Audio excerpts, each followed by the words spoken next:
Hi friends, 10 வருஷம் பழைய Toyota Etios காரை வாங்கலாமா? இந்த காரை வாங்குறதுக்கு முன்னாடி யூஸ்டு மார்க்கெட்டில் நீங்கள் என்னெல்லாம் செக் செய்து இந்த காரை வாங்கணும், இந்த காரோட பாசிட்டிவ் என்ன நெகட்டிவ் என்ன இதெல்லாம் தெரிஞ்சுக்கிட்டு இந்த காரை வாங்கினீங்கன்னா உங்களுக்கு ஆகச்சிருந்தா காராக அமையுன்றதுக்காக இந்த வீடியோ மேக் பண்ணியிருக்கேன். ஸோ வீடியோவை ஸ்கிப் பண்ணாமல் பாருங்கள். டொயோட்டாவை பொறுத்த வரைக்கும் ஜப்பான்காரன் தாங்க. டொயோட்டா நிறுவனங்கள் கொடுக்குற கார்களில் பார்த்தீங்கன்னா ரியலபிளான இன்ஜின் ஆகட்டும் சரி, ரியலபிளான கியர் பாக்ஸ் ஆகட்டும் சரி, நல்ல ஒரு பாடி அண்ட் ஃப்ரேமு, அவங்க கொடுக்குற ஸ்பேர் பார்ட்ஸ் எல்லாமே வெகு தூர கிலோமீட்டருக்கும் நல்ல உழைக்கும்படியாக இருக்கும். ஆனால் அந்த கார்களை புதுசாக நம்ம வாங்க போனால் விலை வந்து அதிகமாக தான் இருக்கும்.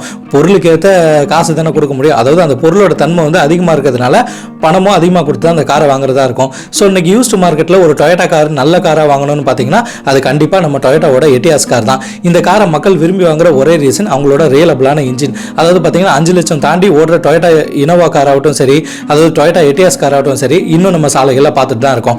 நம்மளுக்கு தெரிஞ்ச நண்பர் இந்த காரை பார்த்தீங்கன்னா அதாவது 1.85 வரைக்கும் ஓட்டியிருக்காரு. அவர் சொன்ன விஷயம் தான் ஷாக்கிங்காக இருந்துச்சு.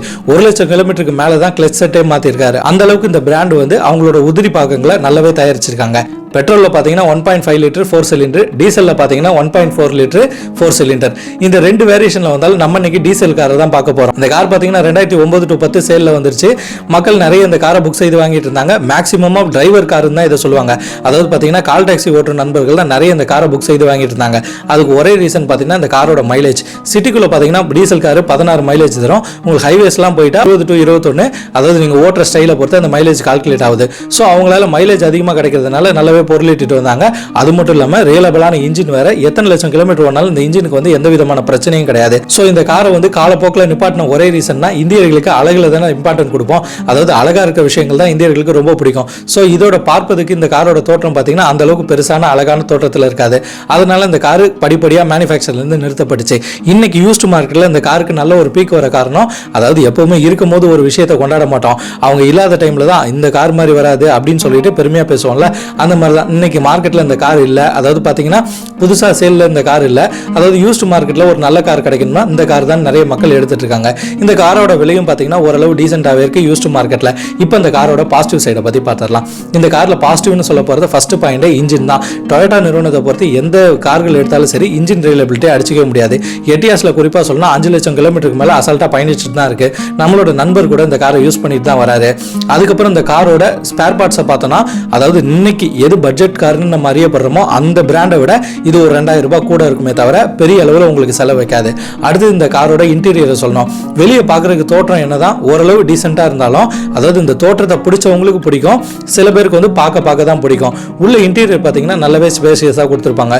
பின்னிருக்கையில் தாராளமாக 3 பேர் அமரலாம். அதுவும் பிளாட்டினம்னு ஒரு மாடல் இருக்குது. டாப் அண்ட் போனீங்கன்னா பின்னாடி ஹெட்ரெஸ்ட்லாம் உங்களுக்கு இருக்கும். காரோட டிரைவர் சீட் பார்த்தீங்கன்னா உங்களுக்கு நல்லாவே ஒரு விசிபிலிட்டி இருக்கும். வெளியே பார்த்து ஓட்டுறதுக்கு அழகாக இருக்கும். உங்களுக்கு பில்லர் வந்து பில்லர் கொஞ்சம் ஸ்ட்ராங்காக தான் இருக்கும்.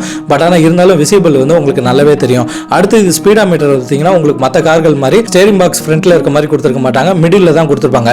பின்னிருக்கையில் அமர்ந்திருக்கவங்களும் நீங்கள் என்ன ஸ்பீடில் போறீங்கன்னு அவங்களே பார்த்துக்கலாம். அந்த அளவுக்கு தான் இருக்கும். பின்னிருக்கையில் அமரும் போது அதாவது டை சப்போர்ட் ஆகட்டும் சரி, லெக் ரூமும் சரி நல்லாவே கொடுத்துருப்பாங்க. ஸோ பின்னாடி 3 பேர் உட்காரதுக்கு கம்ஃபர்டபுளாக இருக்கும். இதுக்கப்புறம் இந்த காரோட ஸ்பீடை பற்றி பார்த்தோன்னா ஒரு 80 to 100 நீங்கள் தாராளமாக அந்த காரில் நீங்கள் போயிட்டு இருக்கலாம். அதுக்கு மேலே நீங்கள் பயன்படுத்தலாம். ஆனால் அதுக்கு மேலே நீங்கள் ஸ்பீட் அடிக்கும் போது உங்களுக்கு என்ன விண்டு நாய்ஸ் உள்ள கேட்டுக்கிட்டு தான் இருக்கும். ஆனால் என்னதான் விண்டு நாய்ஸ் கேட்டாலும், அதாவது இந்த காரை வச்சிருக்கேன் நீண்ட தூரமாக நான் பயணம் செய்ய போகிறேன், ஒரு நல்ல ஒரு லைஃப் வரணும், எனக்கு பட்ஜெட்டில் ஒரு கார் வாங்கணுன்றவங்களுக்கு இந்த கார் ஆகச்சிறந்த கார். பாசிட்டிவ் சைடில் நம்ம முதல்ல சொல்கிறது இந்த காரோட இன்ஜினும் இந்த காரோட பர்ஃபார்மன்ஸும் தான். அதாவது பர்ஃபார்மன்ஸ் பார்த்தீங்கன்னா நல்ல ஒரு ஸ்பீடு இல்லாட்டியும் டீசெண்டான உங்களுக்கு ஒரு ஸ்பீடு இருக்கும், நல்ல சேஃப்டியான ஒரு டிரைவ் இருக்கும். அதுக்கப்புறம் சேஃப்டின்னு சொன்னோன்னே தான் ஞாபகம் வருது, ரஸ்டிங் இஷ்யூ பெரிய அளவில் நான் பார்த்த எட்டியாஸில் கிடையாது. ஆனால் இருந்தாலும் இன்றைய காலகட்டத்துக்கு 10 வருஷம் தாண்டிடுச்சு இல்லையா, அதனால வந்து நம்ம நல்லாவே ரஸ்டிங் இஷ்யூ எதற்கான்னு செக் பண்ணி வாங்கிக்கணும். நீங்கள் சிட்டிக்குள்ளே ஆகட்டும் சரி, நீண்ட தூர பயணமாகட்டும் சரி, உங்களுக்கு மைலேஜ்லையும் இஷ்யூ கிடையாது, பர்ஃபார்மன்ஸ்லையும் பிரச்சனை கிடையாது.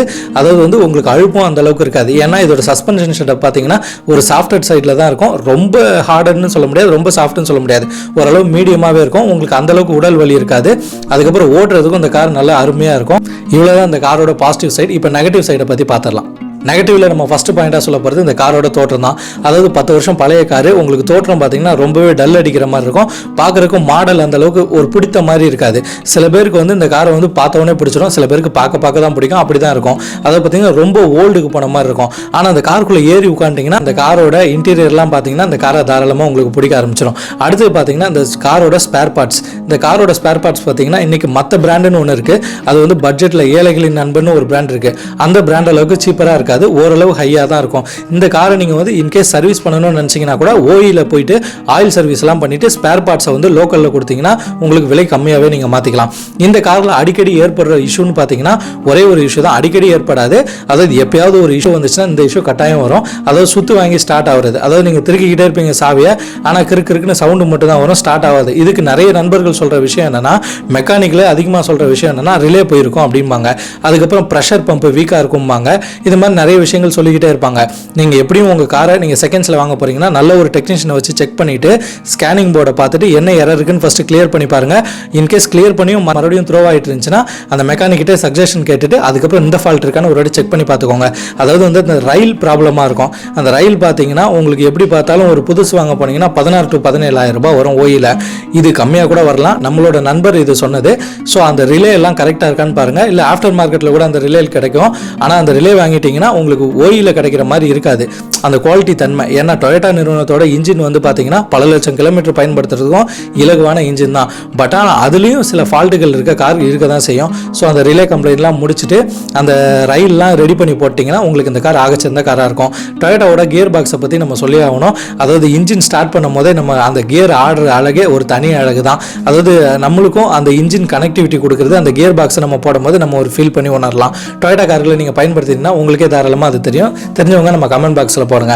அடுத்தது ஒரு நெகட்டிவில் நம்ம சொல்ல போகிறது, இந்த காரோட சஸ்பென்ஷன் வந்து சீக்கிரமாக வீக் ஆகிடுது நிறைய நண்பர்கள் சொல்லியிருந்தாங்க. ஸோ சஸ்பென்ஷன் செட்டப் எப்படி இருக்குன்னு பார்த்துக்கோங்க. ஏன்னா அது நீங்கள் மாற்றி தான் வாங்கணுன்ற மாதிரி இருந்துச்சுன்னா நீங்கள் உங்கள் டீலர்கிட்ட வந்து இந்த விலையை வந்து கொஞ்சம் குறைச்சி இந்த காரை வாங்கிடலாம். இவ்வளோ தான் இந்த காரோட நெகட்டிவ் சைடு. ஏன்னு பார்த்தீங்கன்னா இந்த காரில் அதிகமான நெகட்டிவ் இஷ்யூவே சொல்ல முடியாது. ஸ்பேர் பார்ட்ஸில் ஏதாச்சும் பிரச்சனை வர சகஜம் தான், ஏன்னா நம்ம யூஸ்டில் ஒரு கார் வாங்கும் போது. ஆனால் இன்ஜின் வந்து ஸ்ட்ராங்காக இருக்கிற ஒரு கார் கிடைக்கிறது எவ்வளோ பெரிய விஷயம். இன்னொன்று நிறைய பேர் நெகட்டிவ்னு சொல்லுவாங்க, அதோட பயன்படுத்திருக்க மெட்டீரியல் குவாலிட்டி. டோர்லாம் சாத்தும் போது பார்த்தீங்கன்னா உங்களுக்கு வந்து ஒரு மாதிரி அந்த இரும்பு தகரத்தை அடைக்கிற மாதிரி இருக்கும். ஸோ என்னதான் குறைகள் இருந்தாலும் இவ்வளோ ஒரு அதாவது ரியலபிளான இன்ஜினும் கியர் பாக்ஸும் கிடைக்கிற கார் வந்து பெரிய விஷயம். இன்னைக்கு மக்கள் வந்து துணிஞ்சு ஒரு யூஸ்டு கார் வாங்க போகிறாங்கன்னா என்ன விஷயம், நல்ல காராக கிடைக்கும், நம்ம நீண்ட தூர பயணத்துக்கு சிறப்பாக இருக்கும்ட்டு. ஆனால் நிறைய பேர் வந்து அது எந்த கார் வாங்கணும்னு தெரியாமல் ஏமாந்துட்டு போய் வந்த கதையும் இருக்குது. ஸோ அதனால் நம்மளுக்கு ரியலபிளான இன்ஜின் கார் கிடைக்கிறதுனா அது டொயோட்டா நிறுவன கார்கள் தான். ஸோ யூஸ்டு மார்க்கெட்டில் இந்த காரை நீங்கள் எவ்வளோக்கு வாங்கலாம்னு பார்த்தீங்கன்னா, அது ரீசெண்டாக வந்த மாடல், அதாவது ஸ்டாப் ஆகிறதுக்கு முன்னாடி ப்ரொடக்ஷன் ஸ்டாப் ஆகிறதுக்கு முன்னாடி இருந்த மாடல்களை பார்த்தீங்கன்னா அந்த காரை தாராளமாக எடுக்கலாம். நல்ல ஒரு டெக்னீஷியனை வச்சு பார்த்துட்டு நான் சொன்ன விஷயங்கள் எல்லாம் 1-2 கூட செக் பண்ணிக்கோங்க. அந்த நீங்கள் கூட்டிகிட்டு போகிற மெக்கானிக்கே நல்லா செக் பண்ணுவார். இருந்தாலும் நான் சொன்ன விஷயங்களையும் கொஞ்சம் மனசில் வச்சுக்கோங்க. இதெல்லாம் பார்த்துட்டு அந்த காரை உங்களுக்கு பிடிச்சிருந்துச்சுன்னா தாராளமாக அந்த காரை நீங்கள் வாங்கலாம். ஏன்னு பார்த்தீங்கன்னா உங்களுக்கு இயர்ஸ் கம்மியான கார்களை வாங்கும்போது இந்த எஃப்சி போன்ற பிரச்சனைகளும் வராது. அதுக்கப்புறம் அந்த காருக்கு மட்டும் நீங்கள் செலவு பண்ணால் போதும். உங்களுக்கு அது மட்டும் இல்லை, நல்ல ஒரு டீசெண்டான மைலேஜ் கிடைக்குது. நல்ல லாங் ரனுக்கு உங்களுக்கு பர்ஃபெக்டாக இருக்கும். நீங்கள் இந்த டொயோட்டா காரை பொறுத்த வரைக்கும் நீங்கள் கவலையே பட தேவையில்ல. 1,00,000 கிலோமீட்டர்லாம் ஒரு மேட்டரே கிடையாது. ஆனால் அது ஜென்யூனான 1,00,000 கிலோமீட்டர், அதாவது வெஹிக்கிள் ஹிஸ்டரியை மட்டும் பார்த்துக்கோங்க. அதுக்கப்புறம் டயர்ஸ், மற்ற பேட்டரி கண்டிஷன் ஆகட்டும் சரி, உள்ள இருக்க இன்டீரியர்லாம் எப்படி இருக்குன்னு பாருங்க, ரஸ்ட் இருக்கான்னு பாருங்க. அதுக்கப்புறம் இன்ஜின் ஆயிலாம் கரெக்டாக மெயின்டைன் பண்ணியிருக்காங்களா, இது மாதிரி பேசிக்கான நீடை மட்டும் நல்லா செக் பண்ணிட்டு தாராளமாக டொயோட்டா ஏடிஎஸ் காரை எடுக்கலாம். நீங்கள் இந்த டொயோட்டா ஏடிஎஸ் காரை வச்சுட்டு இருந்தீங்கனாலும் சரி, இல்லை இந்த டொயோட்டா ஏடிஎஸ் காரில் நீங்கள் ட்ராவல் பண்ணியிருந்தாலும் சரி, நம்ம சப்ஸ்கிரைபர்கள்லாம் கமெண்ட் செக்ஷனில் சொல்லுங்கள் இந்த டொயோட்டா ஏடிஎஸ் கார் எப்படி இருக்குன்றதை. ஏன்னா இன்றைக்கி நிறைய பேர் வாங்க போவாங்க. ஸோ வாங்குறவங்களுக்கு அந்த விஷயம் தெரிஞ்சுக்கிட்டோம். ஸோ இதே போன்ற மோட்டார் சார்ந்த விஷயங்களை நம்ம சேனல் வாயிலாக காண்றதுக்கு இந்த மிதுன் ஸ்டோரி சேனலை சப்ஸ்கிரைப் பண்ணுங்கள், ஷேர் பண்ணுங்கள், லைக் பண்ணுங்கள். நீங்கள் பண்ணுற ஒவ்வொரு ஷேர் அண்ட் சப்ஸ்கிரிப்ஷன் லைக்கில் மட்டும்தான் நான் அடுத்தடுத்த வீடியோ போட்டதுக்கு உந்துதலாக இருக்கின்றது என்றைக்குமே மறந்துடாதீங்க. நானும் உங்கள் மிதுன் அடுத்த காணொலியில் சந்திக்கலாம். பாய்.